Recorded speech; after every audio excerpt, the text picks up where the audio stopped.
Good morning दोस्तों, reading 98 में आप सभी का स्वागत है। आज हम हमारे प्रेजेंट सिंपल टेंस का इंट्रोगेटिव नेगेटिव सेंटेंस बनाना सीखेंगे। हमने पहले वीडियो में सीखा था कि इंट्रोगेटिव सेंटेंस वह सेंटेंस होता है जिसमें किसी बात को लेकर प्रश्न पूछा जाता है, और नेगेटिव सेंटेंस वह सेंटेंस होता है जिसमें किसी बात का मना किया जाता है। तो जब ये दोनों मिल जाते हैं कि जिसमें प्रश्न भी पूछा जाए और मना भी कर दिया जाए, तब वह सेंटेंस इंट्रोगेटिव नेगेटिव सेंटेंस कहलाता है।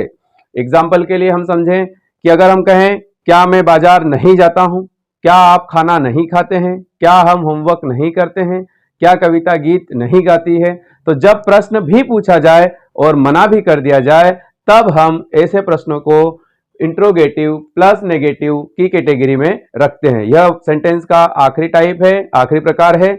इसके पहले हम 3 सेंटेंस के प्रकार पॉजिटिव, नेगेटिव और इंट्रोगेटिव पहले के वीडियो में पढ़ चुके हैं। अगर इसके पहले के वीडियो आपने नहीं देखे हैं तो आप नीचे डिस्क्रिप्शन में लिंक पर जाइए और पुराने वीडियो को देखिए ताकि आपको बेसिक समझ में आए, है ना।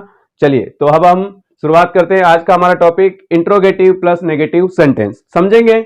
सबसे पहले helping verb, present simple tense पढ़ रहे हैं तो प्रेजेंट सिंपल टेंस की हेल्पिंग वर्ब डू और डज होती है। एक वचन कर्ता के साथ सिंगुलर सब्जेक्ट के साथ डज, और बहुवचन कर्ता प्लूरल सब्जेक्ट के साथ डू हेल्पिंग वर्ब का यूज किया जाता है। फिर आएगा सब्जेक्ट, हम सभी को पता है ही सी इट नेम, वह व्यक्ति जो काम करता है, क्रिया करता है, कर्ता कहलाता है, सब्जेक्ट कहलाता है। आई वी यू दे हमारे प्लूरल सब्जेक्ट हैं और ही सी इट नेम हमारे सिंगुलर सब्जेक्ट हैं। फिर है नॉट आएगा मना करने के लिए। वर्ब की फर्स्ट फॉर्म, हिंदी के जिन शब्दों के अंत में ना आता है उन्हें हम वर्ब कहते हैं, क्रिया कहते हैं, जैसे कि उठना, बैठना, खाना, पीना, रोना, धोना आदि। चलिए, उसके बाद ऑब्जेक्ट, वाक्य का वह हिस्सा जो शेष बचता है ऑब्जेक्ट कहलाता है। तो चलिए शुरुआत करते हैं हमारे पहले सेंटेंस से। पहला सेंटेंस है क्या पिताजी अखबार नहीं पढ़ते हैं। तो सबसे पहले हम देखेंगे कि क्या यह सेंटेंस प्रेजेंट सिंपल टेंस का है।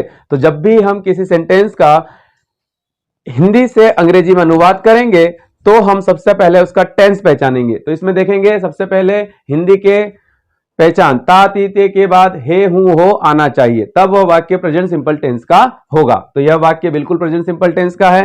अब यह वाक्य कौन सा है, क्या, अब क्या है मतलब इंट्रोगेटिव है, और उसके बाद वाक्य में नहीं है, इसका मतलब यह इंट्रोगेटिव प्लस नेगेटिव, इस प्रकार का सेंटेंस है। तो अब हम बनाएंगे फार्मूले के अनुसार हेल्पिंग वर्ब। सबसे पहले पिताजी, सब्जेक्ट कौन है, पिताजी, तो क्या लिखेंगे डज, क्यों, क्योंकि हेल्पिंग वर्ब क्या आएगी, सिंगुलर सब्जेक्ट के साथ डज। सब्जेक्ट कौन है, पिताजी, फादर, नॉट, वर्ब की फर्स्ट फॉर्म, वर्ब क्या है, क्रिया क्या है, पढ़ना, read, does, father, not, read. अब क्या बचा हमारा हिस्सा, अखबार, न्यूज़पेपर, न्यूज़पेपर। आगे बात समझ में। नेक्स्ट क्वेश्चन है हमारा क्या मैं आम नहीं खाता हूं। तो यह भी कौन सा सेंटेंस, कौन से टेंस का सेंटेंस है, प्रेजेंट सिंपल टेंस का। क्यों, क्योंकि ता ती ते के बाद हे हूं हो आया है। कौन सा वाक्य है, इंट्रोगेटिव है, बिल्कुल है। क्या आया है और नहीं आया है तो इंट्रोगेटिव नेगेटिव है। क्या, अब क्या आएगा, मैं क्या है, बहुवचन है, प्लूरल है, तो क्या लगाएंगे हेल्पिंग वर्ब डू। आई, यह आ गया हमारा सब्जेक्ट। नॉट,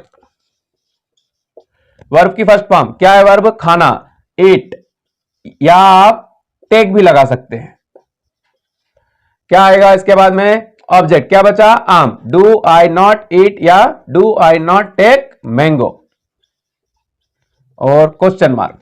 फिर आएगा क्या मम्मी खाना नहीं बनाती है। वही बात, सबसे पहले टेंस पहचानेंगे, ताती ते के बाद हे हूं आया, यह वाक्य प्रेजेंट सिंपल टेंस का है। क्या आया, इंट्रोगेटिव है, नहीं आया इंट्रोगेटिव नेगेटिव है। डज, क्योंकि मम्मी है, हेल्पिंग वर्ब क्या आ जाएगी, डज। सब्जेक्ट क्या आ जाएगा, मम्मी, तो मम्मी लिखना चाहें आप मम्मी लिख सकते हैं, मदर लिखना चाहें मदर लिख सकते हैं, मॉम लिखना चाहें मॉम लिख सकते हैं। Does, mummy. अब क्या आएगा, नॉट, बनाना, हमारी क्या है वर्ब मेक, और क्या नहीं बनाती है, खाना, तो फूड, क्वेश्चन मार्क। क्या आप बाजार नहीं जाते हैं, प्रेजेंट सिंपल टेंस का है, ताती ते के बाद हे हूं आया है। क्या, इंट्रोगेटिव है और नेगेटिव नहीं है तो इंट्रोगेटिव नेगेटिव है। क्या, तो क्या आ जाएगा आपके लिए डू, यू, नॉट, वर्ब क्या है जाना, गो टू मार्केट, ये टू क्यों आया है समझ लीजिए। जब भी हम किसी स्थान से पैदल चलकर या गाड़ी से चलकर या कहीं पर भी जाते हैं तो किसी स्थान से किसी स्थान तक, फ्रॉम टू, जैसे हम घर से बाजार तक जाते हैं, घर से स्कूल तक जाते हैं, देवास से इंदौर तक जाते हैं, ठीक है। और क्वेश्चन मार्क आएगा। फिर है क्या वह अंग्रेजी नहीं बोलती है, तो क्या आ जाएगा डस, क्यों, क्योंकि वह क्या है सिंगुलर है। डस सी, सी क्यों आया, क्योंकि वह बोलती है, बोला है मतलब लड़की है। डस सी नॉट, वर्ब क्या हमारी बोलना, स्पीक इंग्लिश, क्या बनेगा question, does she not speak English और क्वेश्चन मार्क, ठीक है। तो ये सेंटेंस हमारे इंट्रोगेटिव नेगेटिव के थे। तो मिलते हैं अगले वीडियो के साथ। Okay, thank you.